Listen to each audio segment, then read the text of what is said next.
Friends आज हम बात करेंगे जो 25 मई को आपका एग्ज़ाम है यूपीएससी का, 25 मई को, 25 मई 2025 यूपीएससी प्रीलिम्स एग्ज़ाम डेट। ठीक है, हम इसी की बात करेंगे कि अब आपको जो समय बचा हुआ है लगभग 4 मंथ से थोड़ा सा 2-3 दिन ज़्यादा है, लगभग 6 डेज़ ज़्यादा हैं। ठीक है, तो अभी जो 4 मंथ का टाइम बचा हुआ है उसमें आपको क्या करना चाहिए, अभी क्या स्ट्रेटजी आप फॉलो कर रहे हैं, और कहीं ऐसा ना हो कि अब से 1 महीना के बाद में फिर आपको ये लगे कि नहीं एग्ज़ाम नहीं देना चाहिए। क्योंकि जो यूपीएससी में जनरल कैटेगरी के लिए वो लिमिटेड अटैम्प्ट्स होते हैं, 6 अटैम्प्ट हैं, तो आपको ये ना लगे कि अब हमें ये एग्ज़ाम नहीं देना चाहिए, क्योंकि फिर आपकी तैयारी होगी नहीं तो आपको लगेगा कि अगर मैं एग्ज़ाम दूंगा तो फिर मेरा अटैम्प्ट ख़राब चला जाएगा। तो मन में ये आना स्वाभाविक है कि मैं अब की बार एग्ज़ाम नहीं देता हूँ, नेक्स्ट टाइम मैं अच्छे से तैयारी करके एग्ज़ाम दूंगा। तो इस स्थिति से बचे जाने के लिए मैं आपको सजेस्ट करूँगा कि अभी जो समय बचा हुआ है उसमें आप क्या कर सकते हैं, ताकि आपके अंदर पूरा कॉन्फिडेंस आ जाए कि भाई आप ये एग्ज़ाम क्रैक कर सकते हैं, क्योंकि क्रैक करना हमारा उद्देश्य है। ठीक है, तो यही मैं एक छोटा सा आपके साथ शेयर करने वाला हूँ जो मेरे अपने अनुभव है उनके अकॉर्डिंग कि अब आपको क्या करना चाहिए। ठीक है, देखो पहली चीज़ ये है कि अभी आप जो तैयारी लेकर के चल रहे थे अभी तक, वो ये थी कि आप मेंस और प्रीलिम्स दोनों की तैयारी साथ साथ लेकर के चल रहे थे। अभी तक आप जो चल रहे थे वो प्रीलिम्स प्लस मेंस दोनों को साथ लेकर के ही आप चल रहे होंगे, ऐसा मेरी आशा है आपसे, और ये सही रणनीति थी कि अभी तक आप ये चल रहे हों। लेकिन अभी से क्या करना है, अब से क्या करना है आपको, अब आपको प्रीलिम्स फोकस्ड हो जाना है। यानी कि जो न्यूज़ आप करंट अफेयर फॉलो कर रहे हैं वो प्रीलिम्स के दृष्टिकोण से ही आप फॉलो करेंगे। जो आप बुक्स जो पढ़ रहे थे अभी तक, क्योंकि जो मॉडर्न हिस्ट्री है वो दोनों में ही आती है, इसी तरीके से ज्योग्राफी वो प्रीलिम्स मेंस दोनों में आती है, तो वो विषय जो दोनों में आते हैं, अब जैसे कि एथिक्स है, वर्ल्ड हिस्ट्री है, वो दोनों में नहीं आती, प्रीलिम्स मेंस में नहीं आती, वो सिर्फ मेंस में आती है, तो इसलिए ऐसे विषयों को आप छोड़ देंगे। दूसरी बात क्या है कि जो विषय प्रीलिम्स और मेंस में आते हैं उन दोनों को पढ़ने का जो अप्रोच है वो दोनों में डिफरेंट है। तो अब मैं आपसे ये कहूँगा कि अब से आपको, अभी तक ये था लेकिन अब क्या करना है, सिर्फ प्रीलिम्स फोकस्ड हो जाना है और मेंस को क्या कर देना है, ज़ीरो कर देना है। इसकी जगह आपको क्या कर देना है, ज़ीरो कर देना। अब आपको मेंस में ध्यान नहीं देना, सिर्फ और सिर्फ प्रीलिम्स फोकस्ड होना। अब आप कहेंगे कि हम तो ऐसे ही पढ़ रहे थे, तो अब क्या करना है ऐसा, अब ऐसा करना है कि जो फैक्चुअल है वो ही आपको ध्यान देना है उस पर कि भाई इससे इस प्रकार का क्वेश्चन बन सकता है। और जो कंसेप्चुअल चीज़ें हैं, जो आपको एनालिटिकल थिंकिंग वाली है, वो न्यूज़ हो या फिर आप कोई भी बुक पढ़ रहे हो, उसको अवॉइड कर देना है। अब तीसरा क्या करना है, तीसरा जो सबसे महत्वपूर्ण है वो है आपको PYQs, यानी कि PYQs प्रीवियस ईयर्स के क्वेश्चन पेपर प्रीलिम्स के कब से देखने हैं, ये कब से देखने हैं, अगर आप 1979 से लेकर के और 2024 तक का जो क्वेश्चन पेपर है, मैं कहूँगा कि ये सारे पेपर आप करें। लेकिन जो लोग एकदम अभी तक जिन्होंने तैयारी नहीं की उनके लिए तो पक्का रिकमेंडेड है कि भैया आप 1979 से 2024 तक के क्वेश्चन पेपर आप करें और बहुत अच्छे तरीक़ा से करें। ठीक है, ऐसा नहीं कि कोई बुक उठाया और उसमें जो आधी अधूरी जो उसका जो विश्लेषण दिया हुआ है बस इतना आप पढ़ लें और छोड़ दें, नहीं, इसके लिए नहीं बोल रहा हूँ मैं कह रहा हूँ कि आपको इस तरीक़ा से पढ़ना है जिसमें आपको जितना भी उसके अंदर जो या तो स्टेटमेंट दिए हुए हैं उनका भी आपको पता हो, और जो या कुछ प्रश्न ऐसे होंगे जिसके अंदर 4 ऑब्जेक्टिव टाइप जो प्रश्न दिए होंगे, तो चारों का आपको एक तो सही आंसर है उसका तो पता होना चाहिए, लेकिन वो चारों में से 3 और क्यों नहीं है इसका भी आपको पता होना चाहिए। इस तरीक़ा से आपको ये पढ़ लेना। अब जिन लोगों ने ठीक ठाक तैयारी की है, ठीक है, जिन्होंने मेंस और प्रीलिम्स की अब तक अच्छी तैयारी की है, उनके लिए आप 2010 से बाद के जो पेपर हैं, 2010 से 2024 तक के जो पेपर हैं, ये आपको करने हैं। और तरीका वही है जो मैंने अभी आपको बताया है, इस तरीका से ही आप करें। यानी कि आपको पूरी तरीका से विश्लेषणात्मक हो जाना है और कम से कम 2 से 3 बार उनका रिवीजन करना है। अब आप कहाँ से ऐसा करेंगे, ये एक बड़ी बात है। एक तो ये है कि जो बुक आपके पास हैं आप उनसे तैयारी कर लें, उनसे आप करें, या फिर हम इसके लिए अलग से एक क्लास आपको यहाँ पर प्रोवाइड कराने वाले हैं। डेली एक क्लास आएगी जिसमें हम जिस तरीका से पढ़ाएंगे वो तरीका आपको फॉलो करना है, वही मेथड आपको लेकर के चलना। अगर आप उससे अलग मेथड से चलेंगे प्रीलिम्स तब भी नहीं होगा। हाँ, एक कॉन्फिडेंस आ जाएगा, अगर आप उससे अलग तरीका से चलते हैं तो ये कॉन्फिडेंस जरूर आ जाएगा कि यार मैं कर सकता हूँ, लेकिन सिलेक्शन हो ये जरूरी नहीं है। लेकिन जिस तरीका से मैं लेकर के आऊँगा अगर आप वो कर लेंगे तो आप मान के चले कि 50 क्वेश्चन आपके हो ही जाएंगे, ठीक है। तो एक PYQs। और जो चौथा हमारा जो पॉइंट है वो है करंट अफेयर। प्रीलिम्स का करंट अफेयर आपको करना है। ये कहाँ से कर सकते हैं? इसके लिए विजन बेस्ट है। जो विजन की 360 आती है, विजन IAS का, आप विजन IAS का 360 जो आता है वो आप कर लें, ठीक है। सारे क्वेश्चन आते हैं कहीं से नहीं आते। आप बेशक कोई भी न्यूज़पेपर हैं या कोई भी उठा करके आप देखेंगे सारे प्रश्न नहीं आते। लेकिन हाँ, जरूर ये है कि अगर आप इंडियन एक्सप्रेस और द हिंदू, अगर आप इंडियन एक्सप्रेस और दूसरा है द हिंदू, अगर ये आप शुरू से फॉलो करते हुए चल रहे होंगे, ठीक है, अच्छे से पढ़ रहे होंगे, मैं उसकी नहीं कह रहा जो आप यूट्यूब पर जो एडिटोरियल एनालिसिस जो देखते हैं मैं उसकी बात नहीं कह रहा। मैं कह रहा हूँ कि आपको एक हैबिट है न्यूज़पेपर को पढ़ने की, जिसमें आप ये नहीं कि एक बार लेकर के बैठ गए और 4-5 घंटा उसमें ख़राब कर दिया, उस वाले न्यूज़पेपर रीडिंग के नहीं कह रहा मैं कह रहा हूँ कि आपको एक ऐसी हैबिट है कि जैसे कि आप चाय पी रहे हैं तब उस टाइम थोड़ा थोड़ा देख रहे हैं, कि हैबिचुअल होते हैं ना आदमी, उस तरीका की अगर आपको हैबिट रही है और आप शुरू से पढ़ रहे हैं तो आप मान के चलें कि आपके बहुत सारे करंट अफेयर के प्रश्न तो यूं ही हल हो जाएंगे। और बाद में थोड़ा सा रिवाइज के लिए आप विजन IAS का जो 360 आती है वो वाला आप देख लेंगे, इससे आपका कुछ बाहर नहीं जाएगा। अगर आपने ये जो चार हमने बताए हैं, इसमें एक चीज़ मैं आपको और बताऊंगा, जब आप प्रीलिम्स पढ़ रहे हों, ये जो प्रीलिम्स वाला जो मैं कह रहा हूँ जहाँ आप फोकस होना है, इसके साथ ही आप एक ल्यूसेंट की बुक आती है, ल्यूसेंट का हिंदी इंग्लिश दोनों में आता है। कोई सी भी एक बुक ले लेना, कोई सी भी एक बुक, और उसके अंदर जितना भी ये जो इस तरीका के जो बॉक्स बने होते हैं ना, बॉक्स, ये जो बॉक्स हैं इनको मत छोड़ना। यानी कि इन जितने भी बॉक्स उसमें दिए हुए हैं, चाहे तो वो हिस्ट्री का है, पॉलिटी का है, कहीं का भी है,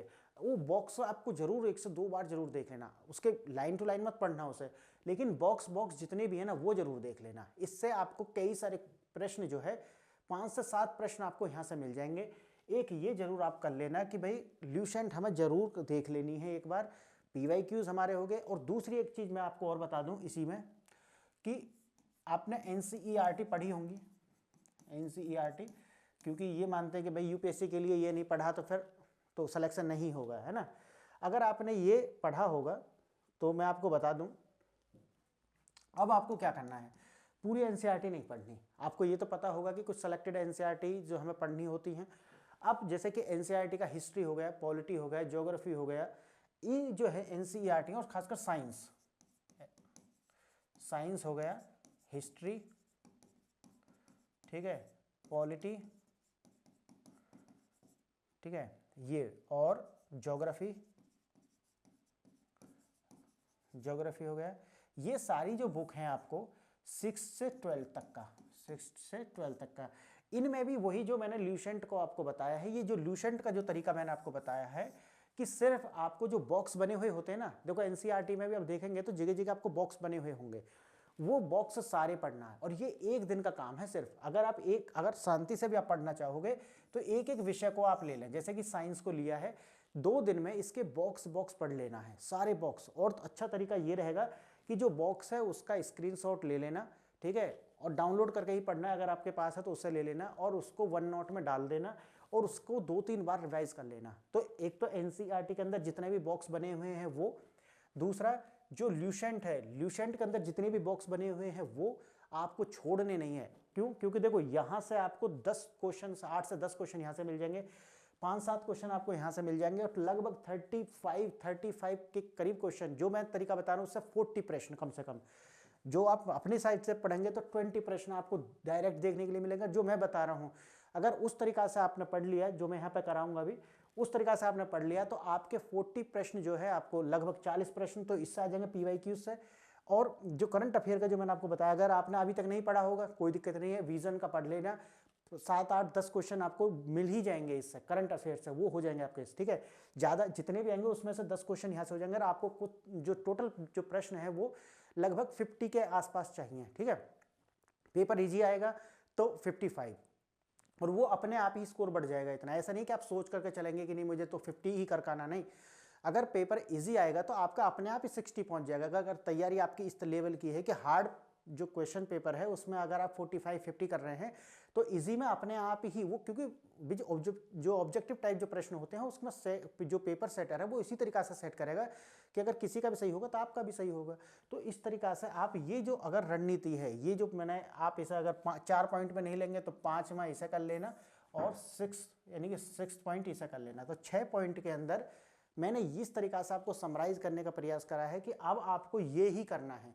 अब दुनिया कुछ भी कहे, देखो बहुत सारे लोग हैं जो मठाधीश टाइप के लोग भी हैं जो कहते हैं कि भाई हमारी ज़िंदगी निकल गई इसे पढ़ाते हुए। वो भी लोग आपको सजेस्ट करेंगे बहुत सारी चीज़ें, कहेंगे कि भी अब आपको ऐसा भी कहेंगे कि जैसे ये बता दिया अब एक हमारा कोर्स भी खरीद लो। भाई अब इतना टाइम नहीं है कि आप वो आपका कोर्स पढ़ेगा, ठीक है।